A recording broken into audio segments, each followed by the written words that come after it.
ఓకేనా సార్? అప్పటి నుంచే కాదు సార్, ఇంకా క్వశ్చనే అడగలేదు సార్. మీరు అడుగుతారా నన్ను క్వశ్చన్? క్వశ్చన్ ఏదైనా ఆన్సర్ ఒకటే ఉంటుందా మీకు? బాగా ప్రిపేర్ అయ్యి వచ్చినట్టున్నారు. ఓకే, సో నేను కొన్ని క్వశ్చన్స్ అడుగుతాను, ఎవరు టకా టకా టకా ఆన్సర్ చెప్తారో చూద్దాం. వాళ్ళకి లాస్ట్ లో గిఫ్ట్ ఏ ఉంటుందో నాకు తెలీదు, వాళ్ళని అడిగి చెప్తాను. Are you all ready? yes okay, so first of all Samantha గారి ఫ్యాన్స్ అందరూ ఇక్కడ వాళ్ళ పవర్ ఏంటో చూపించాలంటే సమంత గారి ఫేవరెట్, మీ ఫేవరెట్ డైలాగ్ సమంత గారిది ఏదైనా ఒకటి చెప్పాలి. ఎవరు చెప్తారు? ఇంకెందుకండి మైకులు? అక్కడి నుంచి ఎవరో బావా అంటున్నారు, ఇక్కడి నుంచి ఎవరో నేను హట్ అయ్యాను అంటున్నారు. మైక్ ఎవరి దగ్గర ఉంది?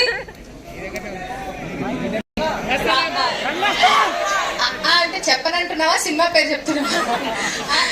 మూవీనా? That's your favourite movie? Okay, పక్కన అమ్మాయికి ఏంటి favourite movie?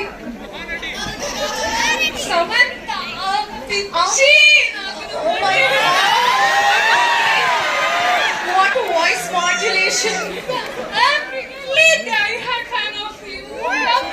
చేసావంటావా? so happy today to see her. I want a photo. అమ్మా ఓకే, నీకు అనిపించినవన్నీ మైక్ దొరికింది కదా అని చెప్పకూడదు అట్లాగా. పక్క నీకు ఎవరికైనా పాస్ చేస్తే ఇంకో క్వశ్చన్ అడుక్కుంటాను నేను. Hi Samantha, I love you. I can't believe that I'm here seeing you right now. Very nice. Samantha గారి డైలాగ్ చెప్పేసే ఒకటి. నేను ప్రేమిస్తూనే ఉంటాను, నువ్వు నాకు చంపేసేదాకా ప్రేమిస్తూనే ఉంటాను. వెరీ నైస్, అలానే ప్రేమిస్తూ ఉండు. మైక్ కూడా పాస్ చేయవా మాకు? Thank you so much audience for the lovely interaction.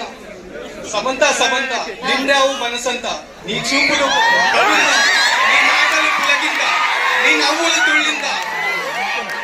June 19 continue days మీరంతా వచ్చి థియేటర్ లో బ్లాక్ బస్టర్ చేయాలి మీరంతా. Awesome. ఈ కవిత ఒక వింత. Thank you so much for the lovely interaction audience. అమ్మాయి అంటేనే ఆ మాత్రం ఉండాలా?